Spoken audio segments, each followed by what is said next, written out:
ओम साई राम। कैसे हैं आप लोग? आई होप सब ठीक होंगे।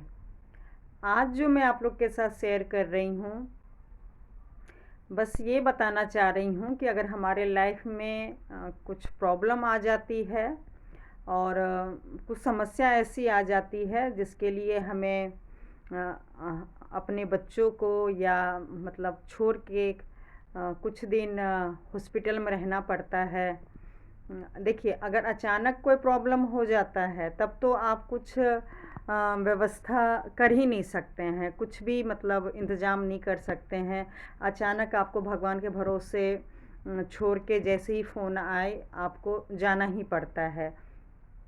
लेकिन अगर कुछ ऐसी समस्या है जो कि भगवान ने आपको मौका दिया है कि आप प्लानिंग के साथ उस प्रॉब्लम को सॉर्ट आउट करें, तो मतलब कर लेनी चाहिए, ताकि अगर आप अकेले हैं और आपके बच्चे होंगे, ज़ाहिर सी बात है बच्चे होंगे तो वो कहाँ रहेंगे, कैसे रहेंगे, किसके पास रहेंगे। और हॉस्पिटल में भी अगर मान लीजिए कई दिनों लग जाते हैं तो हॉस्पिटल में भी एक जने तो देखिए पेशेंट को संभाल नहीं सकते हैं अगर लंबा टाइम हुआ तो ये सब मतलब क्या इंतज़ाम करना चाहिए। तो मैं जो कर रही हूँ इंतज़ाम, वो मैं आप लोग के साथ शेयर कर रही हूँ। और पहले भी मैंने, जब मैं माँ बनने वाली थी 4-5 साल पहले, तो मैंने कैसे क्या इंतज़ाम किया था, अगर मौका मिला तो मैं वो भी शेयर करूँगी। तो अभी जो मैं कर रही हूँ, आप लोग को पता है कि मेरे हस्बैंड की तबीयत ठीक नहीं है और डॉक्टर ने बार बार वापस भेज रहे हैं। और मतलब कई कारण से ऑपरेशन नहीं हो पा रही है। और अब बोले हैं कि भाई आप आज कीजिए या 2-3 महीने बाद कीजिए, अब कोई फ़र्क नहीं पड़ने वाला। क्योंकि जितना मैं जल्दी चाह रही थी या डॉक्टर चाह रहे थे कि 6-7 महीने पहले जब प्रॉब्लम पता चला तो उसी टाइम अगर हो जाता 1-2 महीने के अंदर तो आज ये समस्या नहीं आती। लेकिन पता नहीं, फिर कहूँगी ग्रह कहिए, मेरे हस्बैंड की लापरवाही कहिए, नहीं समझ आ रही है कि क्यों हुआ। हस्बैंड क्यों मतलब अपने मकसद में कामयाब हो गए, चाह के भी मतलब वो क्यों नहीं ऑपरेशन करवा पाए। नहीं, ये सब के लिए देखिए अभी समय है ही नहीं कि क्यों नहीं हुआ। क्योंकि देखिए वैसे तो ये पुराना 8 साल की प्रॉब्लम है, लेकिन 6-7 महीने से सच में दिल से पूजा पाठ ना जाने मतलब मैंने क्या क्या नहीं किया या करवाया, बहुत कुछ किया, लेकिन कामयाबी मिली। मैं ये नहीं कहूँगी, भगवान है हमारे साथ, कामयाबी मिली कि जो हस्बैंड हॉस्पिटल भी नहीं जाते थे, 4 महीने बाद तो देखिए एमआरआई रिपोर्ट के लिए तैयार हुए थे। जब तक एमआरआई ही नहीं आती तो खैर वो ऑपरेशन क्या होता। तो कम से कम उतना तैयार हुए। और अब थोड़ा बहुत तैयार हो रहे हैं, लेकिन अभी भी काम का बहाना है। मार्च महीने के लिए तो मना ही कर रहे हैं कि मार्च के मतलब अभी नहीं कराना है, काम है। तो अब देखिए हमारे पास क्या रास्ता है कि हॉस्पिटल में भी, हाँ, डॉक्टर ने बोल दिए हैं कि 10 दिन भी लग सकते हैं, महीना भी लग सकता है, 2 महीना भी लग सकता है। वो आपके पेशेंट के ऊपर है कि वो किस तरीके से रिकवर करते हैं, क्या करते हैं। क्योंकि हम पेशेंट को ऐसे ही नहीं छोड़ देंगे, क्योंकि हीमोग्लोबिन ब्लड वैसे ही शरीर में बहुत कम है। और जितना 8-10 घंटे का ऑपरेशन होगा और जितना लंबा ऑपरेशन होगा, और क्योंकि मेरे हस्बैंड को डायबिटीज़ और बीपी की प्रॉब्लम है, तो ऐसे पेशेंट को जब ऑपरेशन होता है, जब पेशेंट तो बेहोश रहते हैं, एनेस्थीसिया दिया जाता है, लेकिन ब्लड गिरते रहता है, तो शरीर से बोले कि मतलब काफ़ी लोगों को मतलब डोनेट करने के लिए बोला गया है। कुछ तो हम लोग ने मतलब इंतज़ाम कर लिए हैं। और मैं और मेरी बड़ी बेटी भी तैयार है देने के लिए, और बाकी और भी कुछ लोग तैयार हैं। बाकी देखिए भगवान आप इंतज़ाम करेंगे। कहते हैं ना, ऊपर वाले से बढ़ के आप किसी पे भी भरोसा नहीं कर सकते हैं। तो कुछ चीज़ें मैंने ऊपर वाले पे ही छोड़ दिया है, बाकी कर्म तो करने ही पड़ते हैं। तो वो मैं कुछ लोगों का मतलब ज़रूरत पड़ेगी तो फ़ोन करूँगी, तो जिस दिन ज़रूरत पड़ेगी तो वो लोग आ जाएंगे। तो ब्लड का तो मान लीजिए हो जाएगा, कुछ हुआ भी है हो जाएगा। अब रही बात कि हॉस्पिटल में मतलब मैं तो रहूँगी ही, लेकिन अगर हॉस्पिटल मान लीजिए रहती हूँ महीनों भर, तो मेरी दोनों बेटी कहाँ रहेगी, कैसे रहेगी। तो मेरी बेटी का अप्रैल में, बड़ी वाली बेटी का पेपर है, और क्यों पता है हम लोग बहुत हॉस्पिटल जाते रहते थे, पढ़ाई बहुत कम हो पाती है और कॉलेज भी बहुत छुट्टी की है। तो अब ज़्यादा लगातार इतना छुट्टी भी नहीं करवा सकते, वो भी पेपर के दिनों में, और पेपर तो मिस नहीं करा सकते, साल ख़राब हो जाएगा। तो एक माँ के नाते हमारा मतलब यहाँ भी इंतज़ाम करना बहुत ज़रूरी है। और मेरे हस्बैंड भी थोड़ा परेशान है कि ये सब चीज़ अब झमेला छोड़ो, दोनों बेटी का क्या होगा, कैसे वो अकेले रहेगी, थोड़ा सा परेशान है। लेकिन इंतज़ाम खैर वो कुछ नहीं कर रहे हैं, वो मेरे पे ही छोड़े हुए हैं। तो अब मेरा फ़र्ज़ बनता है कि ये जो मुझे बीच का टाइम मिला है, जब तक हस्बैंड एडमिट नहीं होते हैं, तो मेरे साथ कौन हॉस्पिटल में रहेंगे। मान लीजिए कभी मैं आ गई घर, कभी वो, मतलब 24 घंटा लगातार महीनों भर। तो देखिए एक लेडीज़ को, वो भी गवर्नमेंट हॉस्पिटल है, वो भी मतलब आप समझ सकते हैं ना। मेरा शरीर तो सही बोलूँ, जैसे पहले मैं हस्बैंड के आँख के ऑपरेशन में या देवर के आँख का ऑपरेशन हुआ था, या मतलब मैं कंसीव नहीं कर रही थी। देखिए एक वो अलग शरीर था कि मैं भाग भाग के इधर से उधर लंबी लाइन में लग के, मतलब सब कुछ कंसीव भी बताई हूँ कि सब कुछ मैं काफ़ी साल इलाज के बाद ये मेरी बेटी हुई है। तो बहुत कुछ अपने लाइफ में अकेले कर चुकी हूँ, उस टाइम वो शरीर था। लेकिन अब तो आप लोग को भी पता है कि मैं खुद ही मतलब डिलीवरी के बाद से मेरा वो शरीर नहीं रहा, बहुत ही मुश्किल से ये मेरी बेटी हुई है। तो कोई नहीं, मैं अपना प्रॉब्लम नहीं देख रही हूँ कि बस वहाँ पर चेयर ही मिलेगा, कोई बिस्तर नहीं, कुछ नहीं, तो कैसे क्या होगा। तो उसके लिए मुझे एक मैं तो लेडीज़ हूँ, अगर हस्बैंड का मान लीजिए बहुत ज़्यादा शरीर कमज़ोर हो जाएगा, क्योंकि जो मेरे हस्बैंड के साथ वाले का सेम प्रॉब्लम था, उनका ऑपरेशन हो चुका है। तो वो बता रहे हैं कि भाई उनकी हालत तो बाथरूम जाने लायक भी नहीं बचा था ऑपरेशन के बाद, अभी लगभग हो गया, मेरे हस्बैंड के साथ ही होने वाला था। तो आज देखिए अगर थोड़ा सा मेरे हस्बैंड का सपोर्ट रहता, थोड़ा केयर करते, तो आज ऑपरेशन उनका लगभग 1 महीना पहले ही हो चुका होता, लेकिन नहीं हुआ। तो वो बता रहे हैं पेशेंट जिनका ऑपरेशन हुआ है कि वो मतलब 1 महीना हो गया है, लेकिन बाथरूम भी मतलब कोई लेके जाता है। तो मतलब वैसे तो अब मेरे हस्बैंड का भी बहुत कमज़ोर हो गए हैं, मैं चाहूँ तो संभाल सकती हूँ, लेकिन फिर भी मुझे थोड़ा सा लगता है कि मैं अकेले कैसे संभालूँगी। तो उसके लिए मुझे एक परमानेंट ऐसा कोई लोग चाहिए जो मेरे साथ रह सके। तो मैं उसका भी इंतज़ाम कर रही हूँ। तो घर में मैं चाह रही हूँ कि कोई ऐसे लेडीज़ मिल जाए जो 24 घंटा मतलब घर में रहे। दिन में मतलब मेरी छोटी बेटी जब आती है स्कूल से 1 डेढ़ बजे, उसके बाद से ले और उस मतलब दिन में चाहिए, और रात में भी वो साथ में रहे।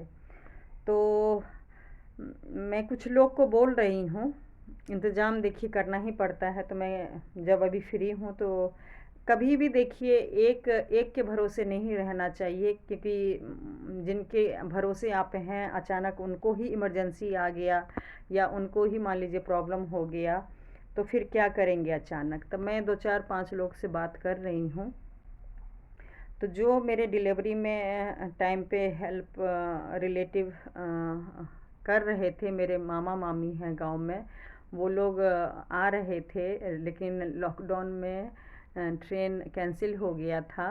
तो देखिए किसको पता था कि मैं कहाँ 3 4 महीने पहले, मेरा एक्चुअली 7वें महीने में ही हो सकता था मुझे, जब मैंने कंसीव किया था तो मुझे बहुत प्रॉब्लम थी, तो कभी भी हो सकता है। तो 3 4 महीना अप्रैल का टिकट था, लेकिन सोचिए हमने जनवरी में ही टिकट कटवा लिया था, लेकिन फिर भी सोचिए किसे मालूम था, और वो टिकट कैंसिल हो गया। फिर मैं इधर जहाँ मैं नोएडा में रहती हूँ, यहाँ पर दो चार जो काम करते हैं, काम वाली जो होती हैं, मैंने उनसे भी बात कर ली थी। एक नहीं, 3-4 लोग से पैसे 24 घंटे का रहना, मतलब रिलेटिव आ रहे थे, लेकिन फिर भी मैं सोची थी कि भाई वो लोग गांव से आ रहे हैं, मतलब हॉस्पिटल घर पूरा संभालना दिक्कत हो जाएगी, तो काम वाली भी रहेगी तो अच्छा रहेगा, और मुझे भी संभाल देगी और घर का काम सब कुछ हो जाएगा। तो मैं इंतज़ाम करके रिलेटिव को भी रखी थी, यहाँ भी रखी थी। मैं ये नहीं बोलूँगी कि हमारे यहाँ कोई नहीं है, मेरी सास भी हैं और देवरानी भी है, और मैके में बहन और माँ है। लोग ज़्यादा नहीं हैं, मैं बार बार बोल रही हूँ, रिलेटिव में बस इतने ही लोग हैं।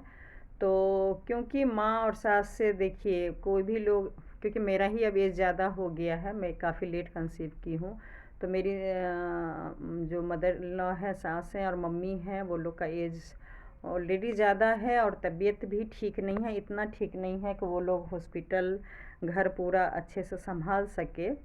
तो इसलिए मैं दूसरा इंतज़ाम कर रही थी।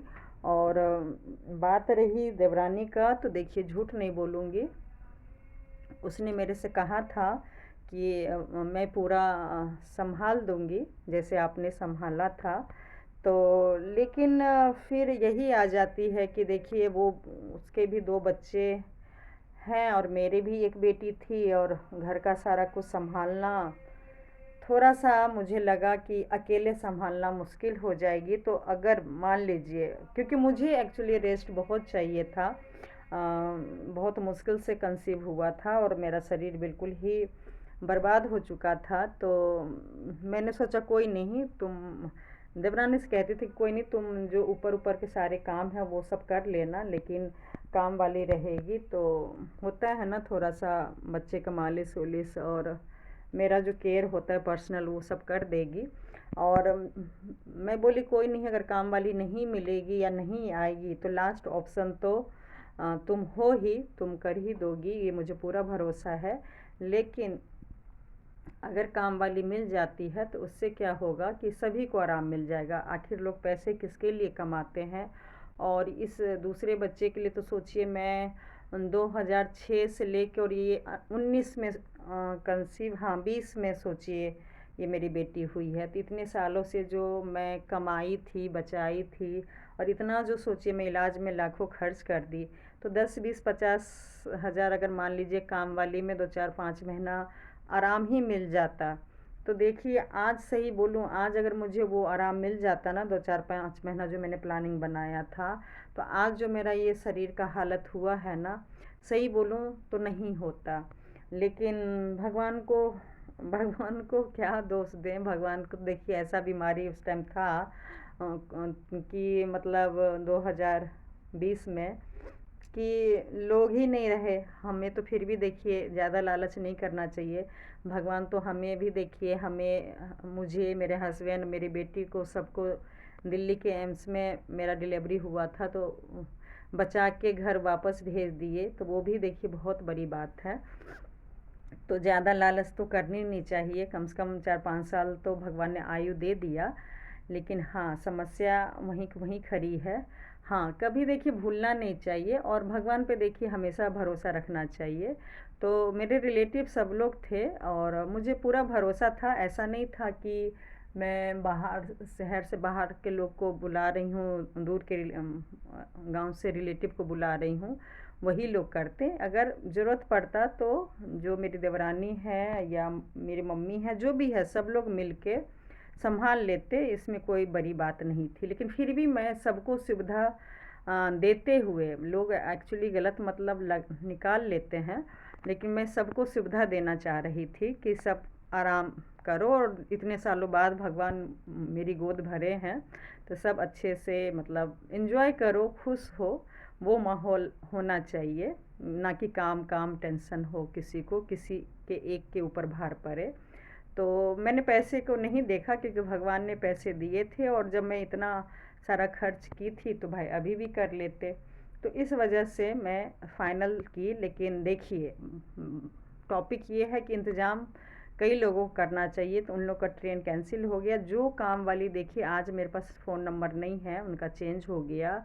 और सच में भगवान दूत बन के आते हैं, सच में फरिश्ता को भेजते हैं। जो काम वाली मैं जानती भी नहीं थी, दो महीना 2.5 महीना पहले फ़ाइनल किया था, वो सोचिए एक बार ऐसे भयानक बीमारी में, जो कि घर से भी बाहर नहीं निकलते थे, फिर भी वो आ गई और एम्स जैसे हॉस्पिटल में चली गई। और उसके बाद मेरे साथ रही, मतलब 15-20 दिन। फिर डर हो गया, और फिर देखिए वो अपने घर चली गई, और फिर पता नहीं कहाँ है, क्या है।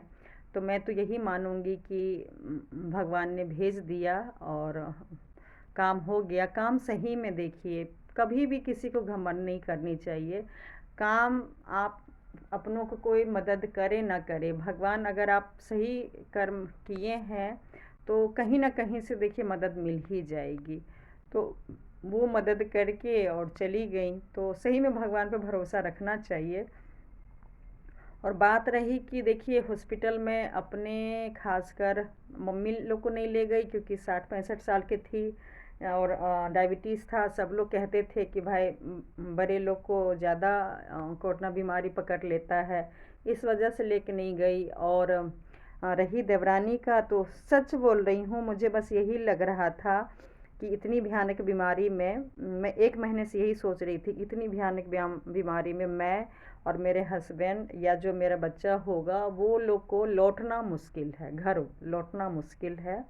तो मैं बस सच बोल रही हूँ, मैं बस ये चाह रही थी कि कम से कम देवरानी घर में रहे, और उसके 2 बच्चे हैं, मेरी बेटी हैं, सास ससुर हैं, मेरे देवर हैं। तो वो उस घर की पिलर उस टाइम पे थी। तो मैं नहीं चाहती थी कि मेरी वजह से वो, मतलब हमारा जो परिवार है, जॉइंट फैमिली, वो बर्बाद हो जाए। तो सही बोलूँ, मैं बोली घर पे आऊँगी तो अगर मैं, मतलब मन में सोचती थी ज़िंदा बचूँगी, आ जाऊँगी तो घर पे केयर कर लेना, लेकिन हॉस्पिटल नहीं जाओ, वो भी एम्स जैसे हॉस्पिटल नहीं जाओ। आप कहेंगे कि काम वाली दुश्मन थी जो उस बच्ची को लेके गई, वो भी बच्ची थी, नहीं दुश्मन नहीं थी, लेकिन बस मेरे पास कोई रास्ता नहीं था। और खासकर वो भगवान ने भेजा और वो मान गई, तो सोचिए वो बहुत बड़ी बात थी। और सही बोलूँ, अगर काम वाली नहीं मिलती तो मैंने सोच लिया था कि मैं और हस्बैंड अकेले ही जाएंगे और ऊपर वाले के भरोसे डिलीवरी करवाएंगे। लेकिन वो मान गई, तो मैंने सोचा चलो भगवान को यही मंजूर है। लेकिन मैं देवरानी को बस इसलिए मना की थी ताकि भाई कम से कम तुम जिंदा रहो और पूरे परिवार को, बच्चे को देखो। ये तो बात हुई। मैं कौन से टॉपिक पे थी, चली गई 4 साल 5 साल पुराने पे, क्योंकि बस ये कहना चाह रही हूँ कि इंतज़ाम कर लेना चाहिए, जो आपके अपने हैं उनके भरोसे भी और कुछ बाहर वालों के भरोसे भी, क्योंकि कब किसकी क्या ज़रूरत पड़ जाए कुछ पता नहीं। लेकिन अभी तो देखिए हालात आप सभी लोग को पता है कि मेरे अपने हैं, लेकिन अब देखिए जब बात ही नहीं हो रही है तो फिर मदद की कोई गुंजाइश ही नहीं है। और गुंजाइश नहीं है। मैं 6-7 महीने से देखिए कह रही हूँ कि मेरे हस्बैंड प्रॉब्लम में है, और मेरा साथ आप किसी ने एक वीडियो, शायद मैंने ये नहीं डाला कि मुझे मदद की ज़रूरत है, कोई मेरे साथ हॉस्पिटल चलिए, कोई मुझे ब्लड डोनेट कीजिए, कोई मुझे पैसे से मदद कीजिए।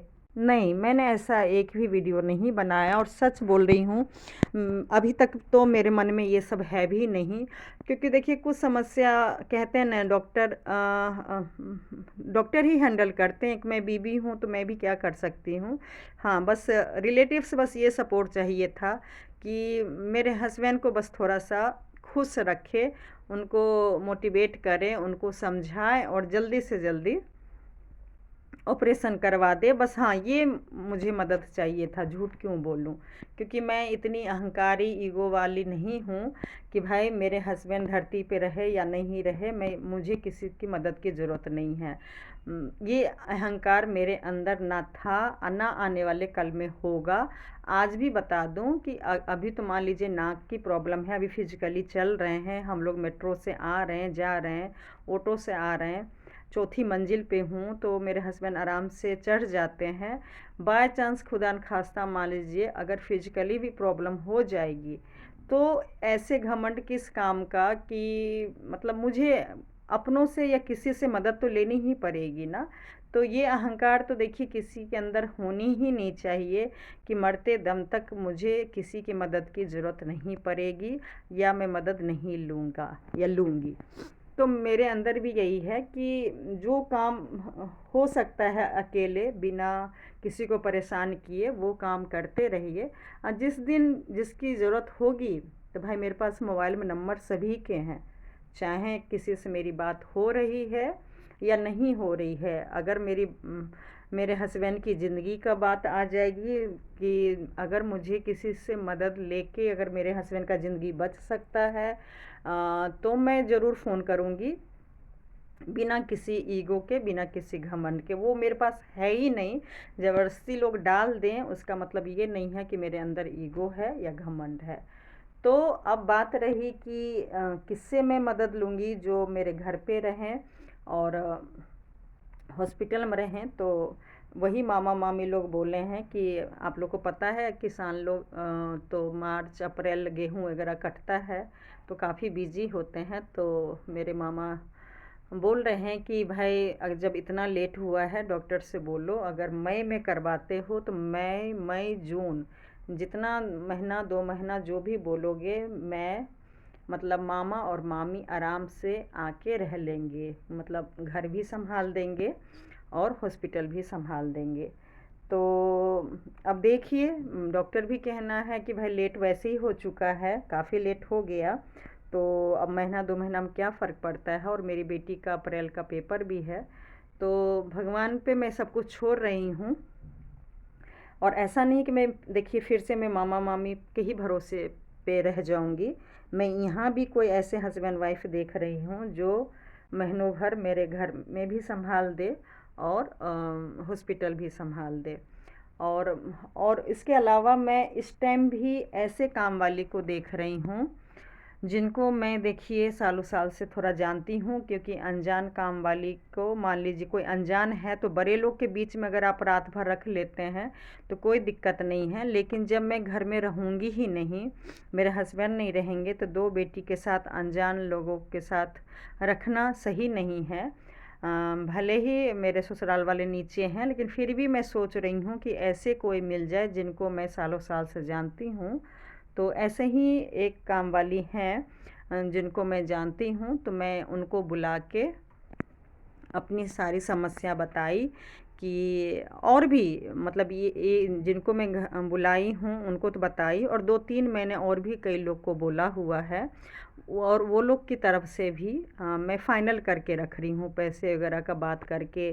समय अभी नहीं बताई हूँ कि अप्रैल में ज़रूरी होगा कि मई में कि जून में, क्योंकि मुझे ही नहीं पता है कि कौन से समय में ऑपरेशन होना है, लेकिन फ़ाइनल करके रख रही हूँ। तो 2-4 लोग से लगभग मैंने फ़ाइनल कर भी लिया है, लेकिन एक का जो काम करती हैं मैंने उनको घर बुला के सब कुछ अपने बारे में बताई हूँ, और वो फिर समझी हैं।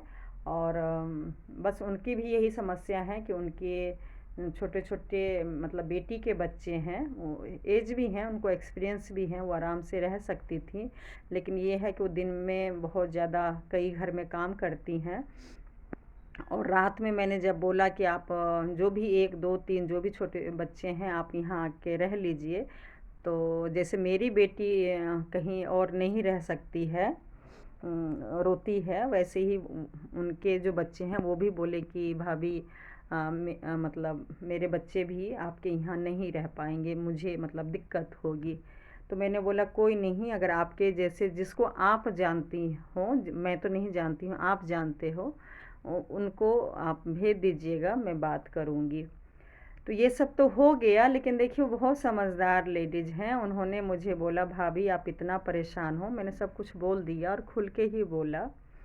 तो बोले, भाभी अब इतना परेशान हो तो क्या करोगे, आप एक काम करो ना, आपके अपने नीचे हैं, भले ही वो आपसे नहीं बोलते या मेरे मतलब वो हस्बैंड के लिए बोले, अगर आपके हस्बैंड से बात नहीं करते, लेकिन अभी आपको ज़रूरत है तो एक काम करो, आप ही चले जाओ, आप ही बात करो, बहुत समझदारी से। और उन्होंने बहुत ही समझदारी से बोला कि देखिए अपने अपने ही होते हैं, वो आपकी बिल्कुल भी कोई बुराई नहीं करते हैं, मतलब मेरे सास ससुर की मतलब काफ़ी तारीफ़ कर रही थी। तो मैं फिर बोले कि देखो, अगर आप वो बड़े हैं, अगर आप झुक भी जाते हो तो कोई बात नहीं, अभी तो आपको काम कराना है ना आपके हस्बैंड के लिए, भले उनका बेटा है लेकिन आप चले जाओ। आप यकीन नहीं करेंगी, मुझे उनकी बातें बहुत अच्छी लगी। फिर मैं उनको आराम से बताई, मैं बोली देखिए, उनको पता है कि मैं यूट्यूब में सब कुछ बोलती हूँ, तो मैं बोली कि देखिए मैं यूट्यूब पे भी बोलती हूँ, मैं 6-7 महीने से कई रिलेटिव को भी बोली, सबको पता है कि मुझे मतलब मेरे हस्बैंड को प्रॉब्लम है, यानी कि मेरे सास ससुर के बेटे को प्रॉब्लम है, या मेरे देवर के भाई को प्रॉब्लम है। ऐसी बात नहीं है कि किसी को पता नहीं है, और सबको पता है। अगर कोई मुझे, मैं तो डायरेक्ट कह रही हूँ कि हाँ, मदद मीन्स ज़रूरी नहीं है कि आप हॉस्पिटल मदद करो, पैसेस करो, या कोई जो मैं मदद मांग रही हूँ, सही बोलूँ, उन लोगों ने तो वो भी मदद नहीं किया, तो मैं क्या उम्मीद करूँ। और फिर बात रही देखिए झुकने का, गिड़गिड़ाने का, तो सही बोलूँ, आप ही मुझे बताइए, मैं तो काफ़ी महीनों से चाह रही हूँ, लेकिन अगर ऐसा नहीं हो रहा है तो जब मुझे झुकना ही है, मुझे आप बताइए, मुझे जब झुकना ही है अपनों के साथ, अपने लोग जानबूझ के मुझे इतना झुकाना चाह रहे हैं, मुझे पता नहीं इससे क्या मिलेगा, इससे मकसद क्या होगा मुझे झुका के। उन लोगों को भी कई काम आया, भगवान ऐसा नहीं कि उन लोगों को काम नहीं आया, तो मैं एज ए अपना समझ के, तो मेरे लिए तो इशारा ही काफ़ी था। जब जब मेरे ससुराल वाले को ज़रूरत पड़ी, तब तक तो बस मुझे किसी ने हिंट दिया और मैं तो तैयार हो गई। लेकिन आज मैं इतने महीनों से हिंट दे रही हूँ, डायरेक्ट हिंट क्या, डायरेक्ट बोल रही हूँ, लेकिन फिर भी मुझे कोई सामने आकर नहीं बोल रहे हैं कि भाई हुआ क्या है। मतलब मेरे ससुराल सास ससुर देवर कोई नहीं पूछ रहे, मिलते हैं लेकिन कोई नहीं पूछ रहे हैं कि भाई इतना परेशान क्यों हो, आखिर प्रॉब्लम क्या है। तो मैं क्या, फिर मैं इन लोग के लिए मैं झुकूँ क्या, क्या आप मुझे बताओ। हाँ, लेकिन एक मैसेज आप दे देना कि भाई आपका बेटा, मजाक की बात नहीं है, आपके बेटे काफ़ी सीरियस हैं, और बहुत ज़्यादा सीरियस हैं, और क्या होगा कुछ नहीं पता। तो कोई मदद मत कीजिए, मैंने ऐसे ही बोला, कोई मदद मत कीजिए, लेकिन हाँ, बेटा से अगर आप बात कर सकते हैं, बोल सकते हैं, समझा सकते हैं तो समझा लीजिएगा, क्योंकि अगर भगवान कृपा रही तो बहुत लंबी आयु होगी। बाकी आयु तो सभी को पता है कि किसी के हाथ में नहीं है। तो आप यकीन नहीं करेंगे, वो बेचारी बहुत ही अच्छी हैं, और उन्होंने जाके सच में मैसेज दे दिया। और उस मैसेज के बाद क्या हुआ, मतलब हम लोग के, मतलब मेरे जो ससुराल वाले हैं, उन्होंने मेरे से क्या बोला, नहीं बोला, क्या हुआ, ये वीडियो तो हो जाएगी लंबी, तो इसमें तो मैं इतना नहीं बोल पाऊँगी, लेकिन बस यही कहूँगी कि सच में अपने जो होते हैं वो गलतफहमी के शिकार होते हैं, और इतने शिकार होते हैं कि आप सच में आपकी या आपके अपनों की जान चले जाए, लोग गलतफहमी दूर करना ही नहीं चाहते हैं। मतलब सच में ये जो ईगो नाम की एक जो चीज़ आ गया है कि भैया मतलब हम तो झुकेंगे नहीं, झुका के ही रहेंगे, तो ये सच में बहुत ही गलत चीज़ आज के डेट में हो गया है। और सच में बहुत परिवार रिश्ते बर्बाद हो जाते हैं इस गलतफहमी के कारण, एक कान के कच्चे के कारण। ये सब क्यों मैं बता रही हूँ, क्योंकि मेरी किसी से बात हुई है, और किनसे मेरी बात हुई है वो मैं आगे के वीडियो में अगर मौका मिला, अगर मैं इसलिए लगा देती हूँ कि हॉस्पिटल जाना पड़ता है और टाइम मिले ना मिले, इसलिए मैं अगर लगा देती हूँ, लेकिन फिर भी अगर मौका मिलेगा तो मैं ज़रूर शेयर करूँगी कि अपने सच में अपने होते हैं, इसमें कोई शक नहीं है। लेकिन एक जो गलतफ़हमी की जो दीवार होती है, पता नहीं लोगों को क्या मिलता है वो दीवार डाल के, समझ नहीं आता है और सच में अच्छा खासा परिवार बर्बाद हो जाता है। बाकी देखिए भगवान क्या चाहते हैं।